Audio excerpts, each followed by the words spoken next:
Pada kesempatan ini, kami dari kelompok 6 akan membahas tentang materi upaya hukum terhadap putusan hakim.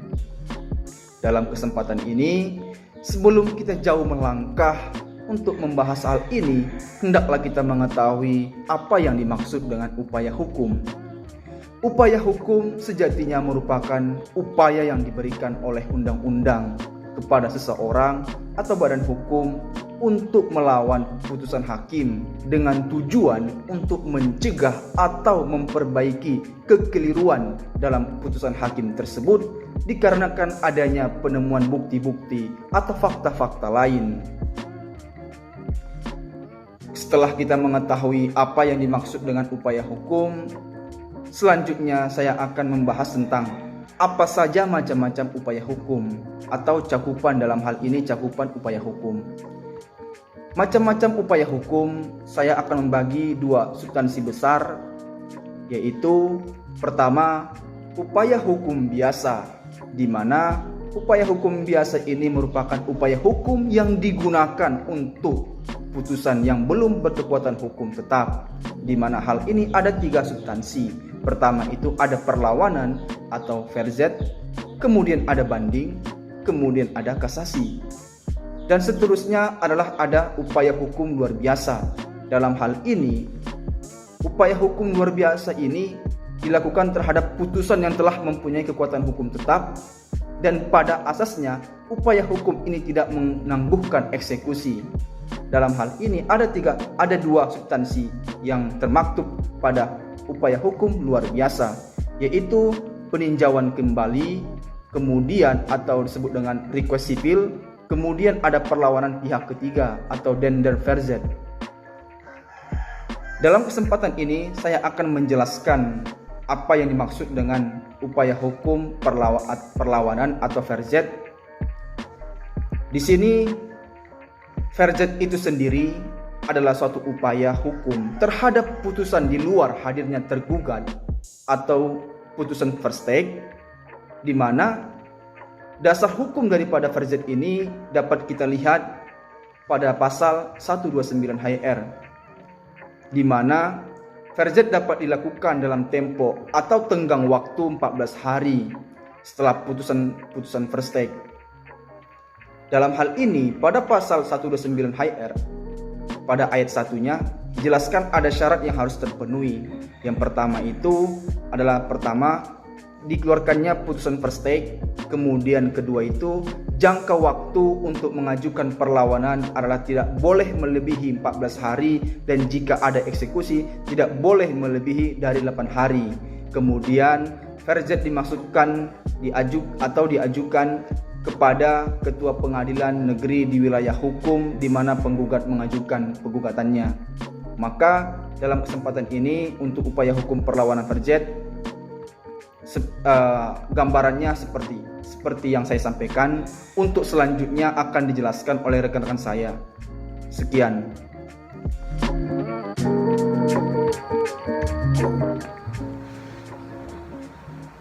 Baik, berikutnya adalah banding. Lembaga banding diadakan oleh undang-undang karena dikhawatirkan bahwa hakim adalah manusia biasa yang dapat melakukan kesalahan dalam menjatuhkan sebuah putusan.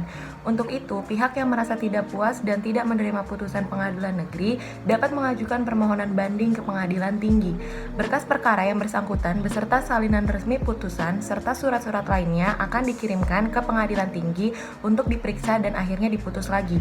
Perihal banding diatur dalam pasal 188 sampai dengan 194 HIR dan 199 sampai dengan 205 RBG, dan khusus untuk banding diatur dalam Undang-Undang Nomor 20 Tahun 1947 tentang Peradilan Ulangan untuk Jawa dan Madura. Permohonan banding harus diajukan oleh pihak yang berkepentingan atau pihak yang dikalahkan kepada panitera pengadilan negeri yang menjatuhkan putusan dalam jangka waktu 14 hari terhitung mulai hari berikutnya putusan diucapkan atau 14 hari setelah pemberitahuan putusan kepada yang bersangkutan apabila ia tidak hadir pada saat putusan tersebut diucapkan.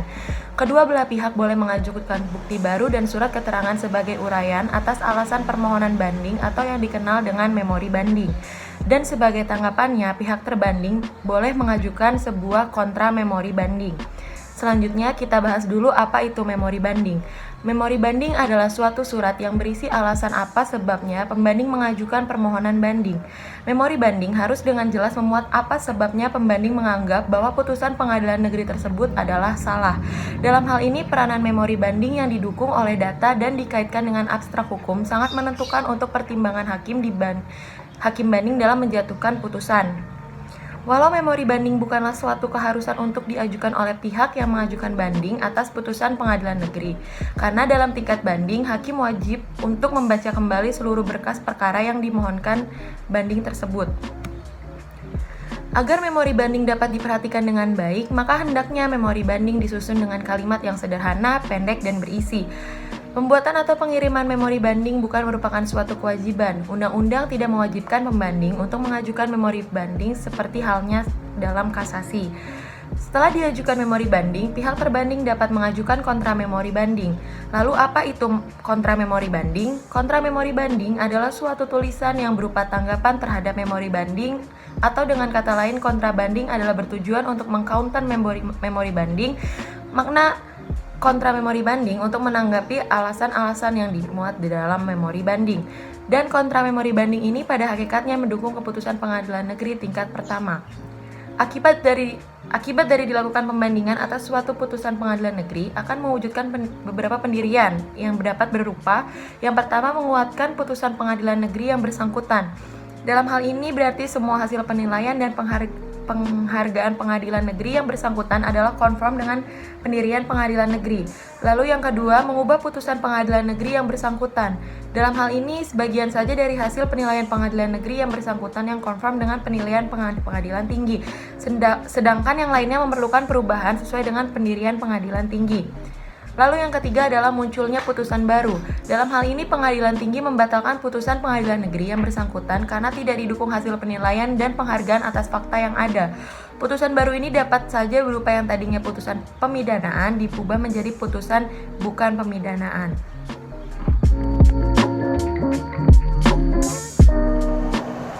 Dalam hal pengertian sendiri, kasasi telah secara eksplisit dijelaskan dalam pasal 29 sampai dengan 30 Undang-Undang Nomor 5 Tahun 2004. Dalam hal ini dijelaskan bahwasanya kasasi adalah pembatalan atas putusan dan penetapan pengadilan-pengadilan dari semua lingkungan peradilan dalam tingkat peradilan terakhir. Kasasi dapat diajukan oleh pihak-pihak yang berkepentingan.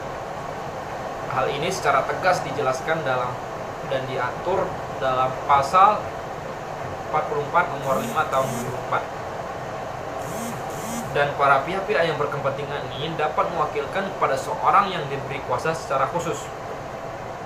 Dalam hal ini bisa mewakilkan kepada seorang advokat atau pengacara. Permohonan kasasi diajukan kepada Mahkamah Agung melalui kepaniteraan dari pengadilan negeri yang menjatuhkan putusan yang dimohonkan. Ini diatur secara tegas pula melalui peraturan dalam pasal 113 ayat 1 Undang-Undang Nomor 1 Tahun 1950. Permohonan kasasi ini bisa diajukan baik secara lisan maupun tertulis dalam tenggang waktu 14 hari setelah putusan atau penetapan diberitahuan kepada pemohon. Aturan ini ialah aturan yang ditetapkan melalui pasal 46 tahun 1985. Untuk yang selanjutnya mengenai alasan-alasan kasasi sendiri, dalam meninjau alasan-alasan hukum yang dipergunakan dalam permohonan kasasi, dipakailah sebagai dasar yaitu pasal 30 Undang-Undang Nomor 5 Tahun 2004, yaitu dikarenakan atas dalam 3 hal. Yang pertama yaitu tidak berwenang atau melampaui batas wewenang. Yang kedua, dikarenakan salah menerapkan atau melanggar hukum yang berlaku. Yang ketiga adalah lalai memenuhi syarat-syarat yang diwajibkan oleh peraturan perundang-undangan yang mengancam kelalaian itu dengan batalnya putusan yang bersangkutan. Dari alasan-alasan ini, di atas dapat kita ketahui bahwa di dalam tingkat kasasi tidak diperiksa tentang duduk perkara atau faktanya, tetapi tentang hukumnya. Sehingga tentang terbukti atau tidaknya peristiwa tidak akan diperiksa. Penilaian mengenai hasil pembuktian tidak dapat dipertimbangkan dalam hal pemeriksaan tingkat kasasi Mahkamah Agung. Mahkamah Agung juga tidak terikat pada peristiwa yang telah diputuskan dalam tingkat terakhir. Kemudian, untuk selanjutnya mengenai memori kasasi dan kontra kasasi. Dalam tenggang waktu 14 hari setelah permohonan yang dimaksud dalam buku daftar permohonan kasasi, wajib menyampaikan memori kasasi. Hal ini secara tegas juga diatur dalam pasal 47 Undang-Undang Nomor 5 Tahun 2004. Dalam memori kasasi harus dimuat keberatan-keberatan atau alasan-alasan kasasi yang berhubungan dengan pokok perkara. Permohonan kasasi yang melampaui tenggang waktu yang telah ditentukan dalam pasal 46 ayat 2 Undang-Undang Nomor 5 Tahun 2004 atau penerimaan memori kasasi yang melampaui tenggang waktu yang telah ditentukan dalam pasal 47 Undang-Undang Nomor 5 Tahun 2004 harus dinyatakan tidak diterima. Mengajukan memori kasasi haruslah disertai dengan alasan-alasan yang adalah syarat mutlak. Kemudian pihak lawan berhak mengajukan jawaban-jawaban kontra atas memori kasasi kepada panitera dalam tenggang waktu 14 hari kerja pula. Jadi setelah pihak penggugat mengisi memori kontra kasasi ini selama 14 hari dan diberikan selama 14 hari pula pihak kontra untuk mengisi kontra memori kasasinya selama 14 hari yang diterima atas setelah diterimanya salinan-salinan yang memori kasasi yang diberikan pengadilan. Dalam hal ini dijelaskan dalam pasal 14 ayat 3 Undang-Undang Nomor 5 Tahun 2004. Yang dianggap sebagai saat mengajukan kasasi ialah penerimaan permohonan kasasi. Penerimaan perkara dalam tingkat kasasi didasarkan pada waktu penerimaan permohonan kasasi. Walaupun risalah kasasi telah diterima terlebih dahulu. Yang kemudian yang dimaksud sebagai permohonan kasasi ini adalah tanggal pada waktu biaya perkara yang diterima oleh panitera yang bersangkutan. Sedangkan apabila biaya perkara diterima melampaui tenggang waktu permohonan kasasi, jadi dianggap tidak ada. Terima kasih. Perkenalkan, nama saya Ronisa. Saya di sini ingin melanjutkan presentasi dari teman-teman saya sebelumnya. Nah, di sini saya ingin menjelaskan tentang PK atau sering disebut juga dengan peninjauan kembali. Nah, langsung saja, apa sih PK itu, ya kan? PK atau peninjauan kembali adalah putusan yang dijatuhkan dalam level yang paling bawah atau paling akhir, atau putusan yang tidak lagi terdapat bukti-buktinya. Nah, dalam hal tersebut memungkinkan adanya suatu perlawanan dan tentu saja dapat ditinjau kembali. Nah, PK itu sendiri diatur pada pasal 66 sampai 77 nomor 14 tahun 1970. Nah, di sini saya itu merangkum mengenai alasan atau apa sih atau kapan sih kita dapat menggunakan PK itu. Nah, di sini ada 6 alasan. Yang pertama yaitu apabila putusan tersebut itu didasarkan tipu muslihat. Lanjut, yang kedua, alasan kedua yakni apabila perkara tersebut sudah diputuskan lalu ditemukannya bukti-bukti yang sangat berlawanan dengan putusan yang sudah dijatuhkan tersebut. Lalu yang ketiga itu ada ultra petita atau apabila dikabulkan yang tidak dituntut atau lebih dari apa yang kita tuntut. Nah, yang keempat itu apabila hal tersebut atau keputusan tersebut tanpa menimbangkan sebab-sebabnya. Nah, lanjut yang kelima yaitu ada demission idem. Lalu yang terakhir itu ada adanya kehilafan si hakim. Begitu, ada 6 alasan jadi. Nah, untuk jangka waktunya atau jangka waktu dari peninjauan kembali itu ada 180 hari, teman-teman. Gitu. Lanjut ke materi selanjutnya akan dijelaskan oleh teman saya. Hai, saya Liza Usof dan saya akan melanjutkan materi dari pembahasan sebelumnya. Apakah yang dimaksud dengan dead and verzet? Yang dimaksud dengan dead and verzet adalah perlawanan dari pihak ketiga.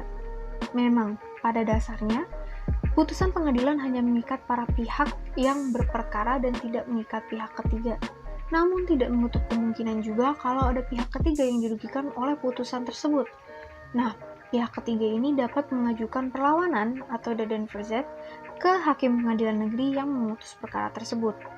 Pihak ketiga yang dirugikan menggugat para pihak yang berperkara ini ada dasarnya di pasal 379 RV. Apabila perlawanan tersebut dikabulkan, maka terhadap putusan yang merugikan pihak ketiga tersebut haruslah diperbaiki. Dasarnya ada juga di pasal 382 RV. Nah, untuk putusan perlawanan yang dijatuhkan oleh hakim pengadilan negeri dapat diajukan upaya hukum banding, kasasi, dan peninjauan kembali, seperti yang sudah dijelaskan oleh rekan-rekan saya di pembahasan sebelumnya. Menurut pasal 129 ayat 2 HIR, tenggang waktu untuk mengajukan perlawanan verzet adalah 14 hari terhitung dari tanggal pemberitahuan putusan verzet oleh jurusita pengganti kepada diri pribadi tergugat atau kuasanya. Dan apabila putusan tidak disampaikan kepada diri pribadi tergugat in person, itu verzet masih bisa diajukan sampai hari ke-8 sesudah unmanning atau peringatan. Kemudian, apabila tenggang waktu tersebut dilampaui, maka mengakibatkan yang pertama, gugur hak tergugat mengajukan perlawanan. Yang kedua, tergugat dianggap menerima putusan verzet. Yang ketiga, terhadapnya tertutup upaya hukum banding dan kasasi. Mari bahas juga mengenai tenggang waktu untuk mengajukan permohonan banding. Tenggang waktu untuk mengajukan permohonan banding adalah 14 hari terhitung mulai hari berikutnya dari hari pengumuman putusan kepada yang berkepentingan. Dasarnya ada di pasal 7 ayat 1 Undang-Undang Nomor 20 Tahun 1947 atau 14 hari dari tanggal putusan diucapkan. Dasarnya ada di pasal 199 ayat 1 RBG. Nah, sekarang kita mengetahui bahwa terdapat perbedaan perumusan perhitungan tenggang waktu untuk mengajukan permohonan banding antara yang diatur di pasal 7 ayat 1 Undang-Undang Nomor 20 1947 dengan yang diatur oleh pasal 199 ayat 1 RBG. Dalam hal ini, praktek pengadilan sendiri lebih cenderung untuk menerapkan cara perhitungan yang diatur di pasal 7 ayat 1 Undang-Undang Nomor 20 Tahun 1947. Patokan cara perhitungan tenggang waktu banding sebagaimana yang dimaksud oleh pasal 7 ayat 1 Undang-Undang Nomor 20 Tahun 1947 itu sebagian berikut. A. 14 hari dari hari berikutnya apabila saat putusan diucapkan dihadiri oleh pemohon. B. 14 hari berikutnya dari tanggal putusan diberitahukan kepada pemohon. Nah, kalau tenggang waktu untuk mengajukan permohonan banding terhadap penetapan PN seperti yang diatur dalam pasal 236 ayat 1 HIR atau pasal 272 ayat 1 RBG adalah 30 hari setelah tanggal penetapan itu sendiri. Berdasarkan buku Pedoman Pelaksanaan Tugas dan Administrasi Pengadilan, buku kedua Mahkamah Agung tahun 2009 halaman 4, itu ditegaskan bahwa permohonan banding dapat diajukan di Kepaniteraan Pengadilan Negeri dalam waktu 14 hari kalender terhitung keesokan harinya setelah putusan diucapkan atau setelah diberitahukan kepada pihak yang tidak hadir dalam pembacaan putusan tersebut. Namun, apabila hari ke-14 jatuh pada hari Sabtu, Minggu, atau hari libur, maka penentuan hari ke-14 jatuh pada hari kerja yang berikutnya. Sekian presentasi dari kelompok 6, kurang lebihnya kami mohon maaf. Semoga para pendengar dan juga kami dapat mendapatkan ilmu yang bermanfaat dari presentasi kali ini. Di masa pandemi ini, harap mewajibkan protokol kesehatan bagi kita semua untuk keselamatan kita bersama. Sampai jumpa di kesempatan berikutnya. Stay safe!